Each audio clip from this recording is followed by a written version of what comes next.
안녕하세요. 한태영 원장입니다. 이전 시간에 제가 혈류 부족으로 인해서 소변이 안 나온다는 이 의민의 소변에 대한 설명을 했습니다. 그러면 이번 시간에는 부종에 대한 설명을 하겠습니다.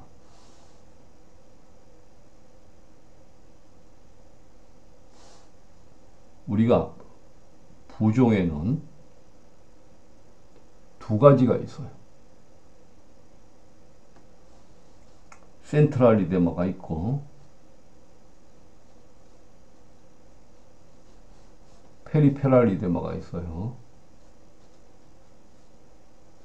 제가 쓰는 용어가 꼭 서양적인 거와 일치하지는 않습니다. 저는 물상을 관찰하고 서양의 여러 가지 논리를 사상이라는 관점에서 제가 해석을 하는 겁니다. 어느 정도 원전에 충실하게 하지만은 서양에서 잘못된 해석을 할 때는 제 나름대로 방법으로 해석을 해버려요. 그게 중심성 부종이 있고 페리페랄 부종이 있는데 이건 무슨 얘기냐? 자, 우리 학교에서 여러분들 삼투압에 대해서 배웠을 겁니다. 오스몰랄리티, 삼투압.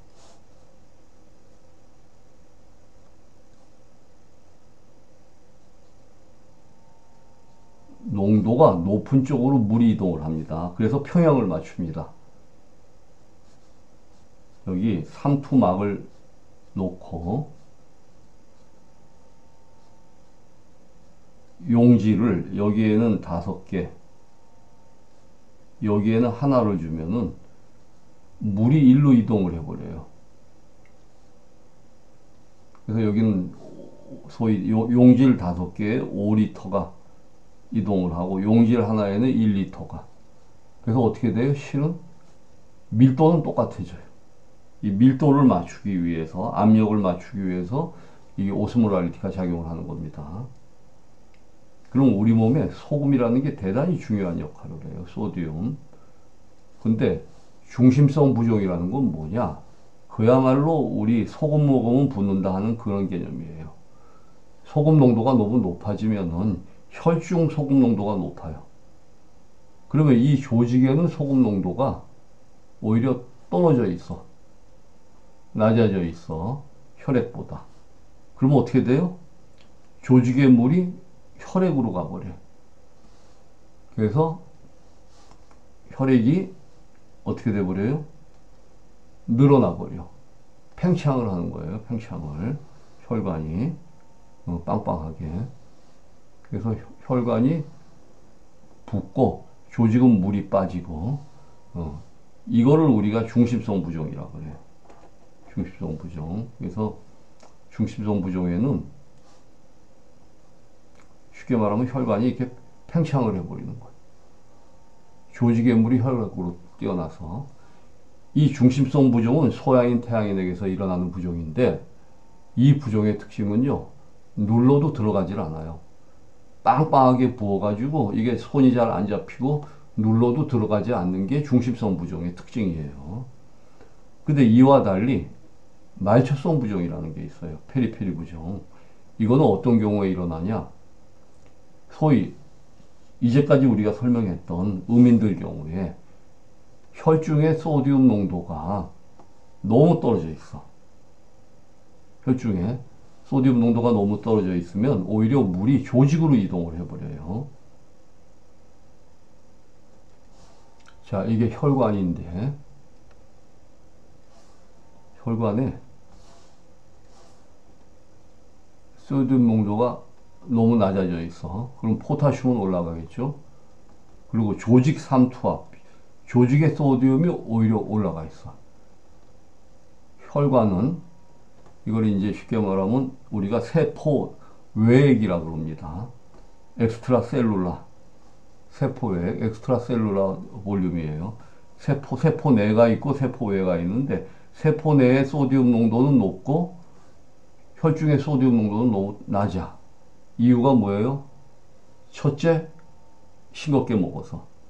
둘째, 포타슘 높은 과일 같은 걸 많이 먹어서.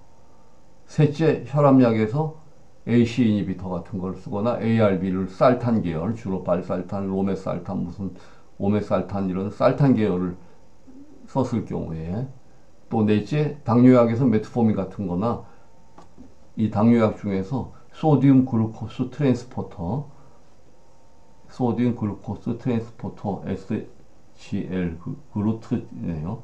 소디움 글루코스 트랜스포터 저해제가 있어요. 소금을 못 받아들이게 하는. 왜? 인슐린 부족의 당이 아니고 인슐린은 충분히 역할을 하는데도 불구하고 물의 재흡수가 너무 심하기 때문에 혈중 소금 농도를 떨어뜨리는 소디움을 떨어뜨려서, 소디움은 원래 당하고 같이 올라가거든요. 그러니까 소금 농도를 떨어뜨리면 당도 떨어져 버려. 양인들의 이야기예요. 이런 거를 이 네 가지 원인, 다시 말씀드리겠습니다.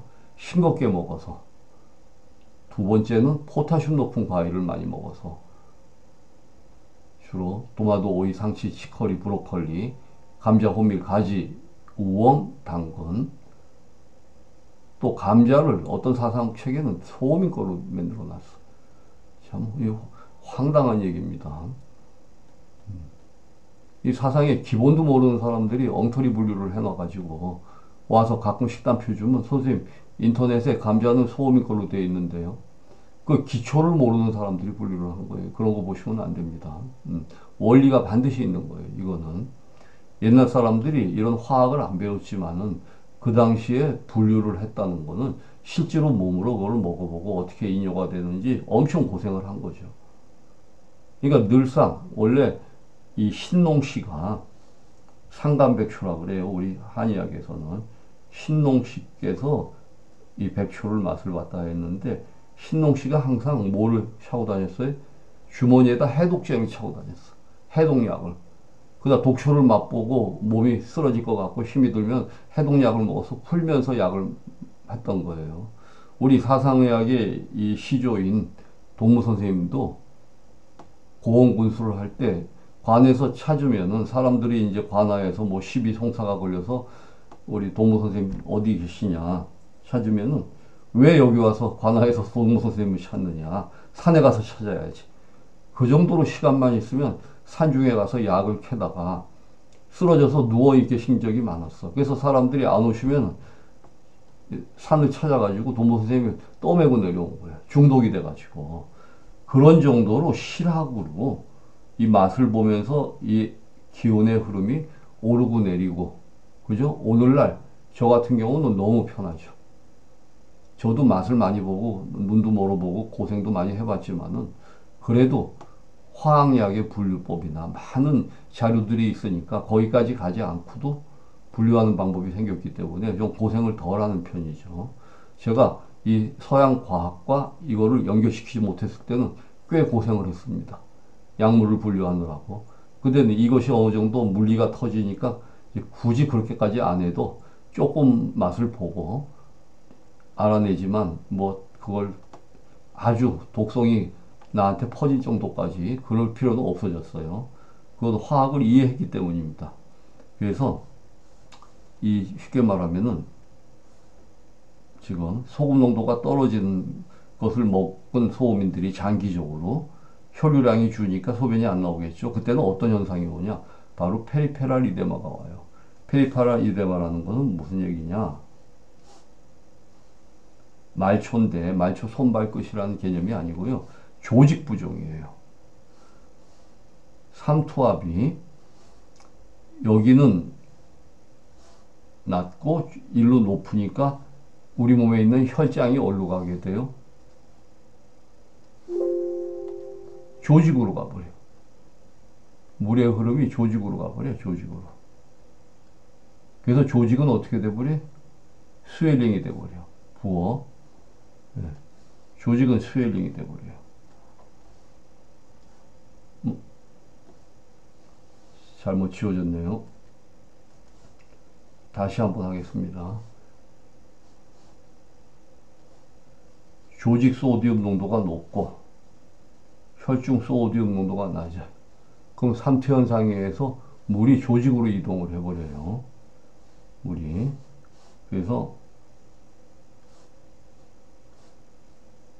조직으로 이동하다 보니까 조직은 어떻게 돼버려요? 스웰링이 돼버려. 부어버려. 부어. 이게 말초성 부종이에요. 페리페랄 이데마. 그리고 혈관은 어떻게 해요? 혈류가 꽉 차야 되는데 혈류가 줄어들어 버리는 거예요. 시들시들해지는 거예요. 그러니까 혈관이 이리 되겠죠. 이렇게. 이렇게. 꽉 차는 게 아니고 혈류는 비고 팽팽하게 차야 되는데 혈류는 비고 조직은 늘어나고 이렇게 되면 우리 몸이 하이포볼리믹 상태가 되어버려요. 이때 디곡신을 쓰게 되면 어떻게 돼요? 여기에 있는 수분량이 더 빠져나가 버려요. 수분량이 더 빠져나가면서 이뇨가 되고 왜? 디곡신은 NAK-ATPase 저해제거든요. 그러니까 소듐을 떨어뜨려 버리는 거예요. 그래서 디곡신에 의해서 이뇨가 되면서 혈류가 줄어들고 소금 농도가 떨어졌으니까 조직은 어떻게 돼요? 더 부어버려요. 스웰링이. 이래서 그 환자가 6개월 동안 소변을 거의 하루에 한두 방울 정도로 안 나왔다. 핏뇨가 됐다. 그러니까 양반 선생님들이 큰일 났다. 소변이 안 나가니까 심장에서 피가 돌지를 못하니까 어떻게 돼요? 부을 수밖에 없죠. 좌심실이. 이거는 좌심실의 수축력이 없어서 생긴 문제가 아니고 소금 농도가 떨어져서 생긴 문제예요. 근데 여기다가 엉뚱하게 디곡신을 쓰고 하니까 해결이 안 된 겁니다. 근데 이때 라식스라는 이뇨제가 있어요. 소민들한테 쓸 수 있는. 이 라식스는 이제 계속 쓰면 포타슘이 떨어지는데 제가 볼 때는 여기에 농도를 올리는 거예요.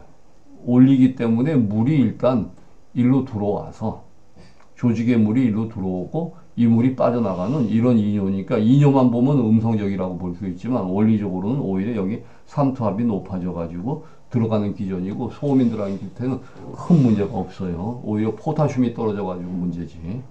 자, 그래서 여러분들이 이제 이 원리를 충분히 의사 선생님들만큼 아셨을 테니까 이번에는 구체적으로 이제 이 환자 치료에 대한 사례를 보겠습니다.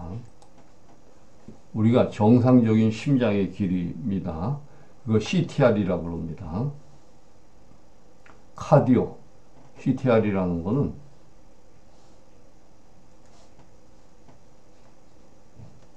C는 카디오, 심장, 카디악.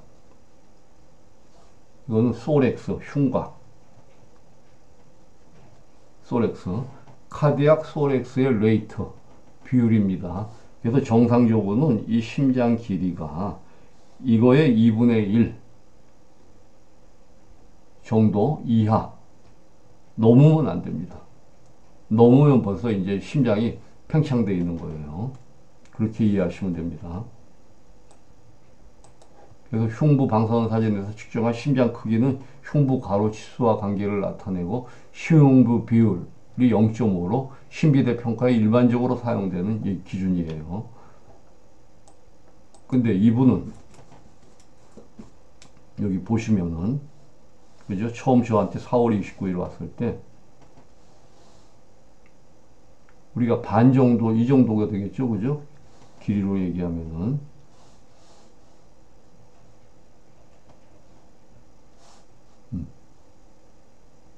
이 정도 반이니까 이 정도예요, 이 정도. 그러니까 이만큼이 부어있어요, 이만큼이. 심장이. 그리고 소변이 안 나오니까 양반 선생님들이 당황하신 거예요. 이게 부종이 이만큼이 지금. 제 방법으로 AC 이니비터를 끊고 칼슘 블록으로 바꾸고 초기에 우리 제자 양반 선생님한테 보내가지고 생리식염수를 500cc를 쓰게 했어요. 생리식염수 500cc를 쓰니까 혈중에 삼투압이 생기니까 물이 조직에서부터 아까 조직에 팽창되어 있던 물이 혈관으로 어떻게 돼요? 삼투압에 의해서 몰려 나오죠. 그래서 혈중에 어느 정도 혈액량이 늘어나니까 그죠? 혈액량이 늘어나니까 그때부터 이뇨가 되기 시작해요. 거기다가 라식스를 하나 더 하니까 더 잘 빠져버려요. 그래서 석 달 뒤에는 이게 지금 약간 이게 못 미치는데 이대로 사진, 옛날 사진이라 제가 이걸 찾질 않았는데 더 좋아집니다. 그래서 석 달 뒤에는 산에 올라가서 자전거 타고 산에 올라갔다 왔습니다. 저한테 고맙습니다. 할 정도로. 자, 우리가 여기서 한번 생각을 해봐야 됩니다. 서양의학은 대단히 훌륭하고 대단히 과학적이라고 하는데도 불구하고 이런 일이 있었던 거는, 그죠? 체질을 이해를 못했기 때문이에요. 그야말로 디옥신을 써서 전신부종이 빠지는 소양인이 있겠죠. 근데 그러한 소양인의 케이스와 그와 정반대인 소음인의 케이스를 분류를 하지 못했기 때문에 이런 일이 일어난 거예요. 그래서 자전거를 타고 올라갈 정도로 좋아진 멀쩡한 사람을 심장이 식해서 가슴이 열나고, 그죠? 그것도 그나마 해도 2년밖에 못 산다 하는 게 일반적인 상례니까 이거는 서양 전체가 체질을 아직 이해를 못했기 때문입니다. 그래서 제가 사상의학은 서양의학에 대한 하나의 신의 선물이다, 기프트다, 행운이다. 왜? 사상의학을 받아들임으로써 서양 의사 선생님들이 의학을 훨씬 더 완전한 모습으로 갈 수가 있어요. 지금은 너무 많은 유전자를 분석을 해놨기 때문에 분류가 불가능합니다. 저처럼 이렇게 분류한다는 게. 그래서 제가 오늘 우리 환자를 통해서 소음인들이 짜게 먹어야 된다 하는 걸 얘기했고, 제가 최근에 유튜브를 보다 보니까 이 좀 제목이 자극적이긴 한데 닥터3라는 분이 이 소금에 대한 강조를 하시더라고요. 그래서 거기 RAA 시스템, 우리 레닌 안지오텐신 그 시스템이 구동되는 원리라든지 그런 걸 좀 설명을 해 놓은 게 있는데, 물론 양인들에게는 해당이 안 되는데 우리나라는 90%가 의민이기 때문에 이분 한번 보시면 여러분들이 도움이 되실 것 같아서 제가 소개해 드립니다. 그리고 더 자세한 거는 제 블로그에 와서 한번 보시면 됩니다. 장기간 감사했습니다.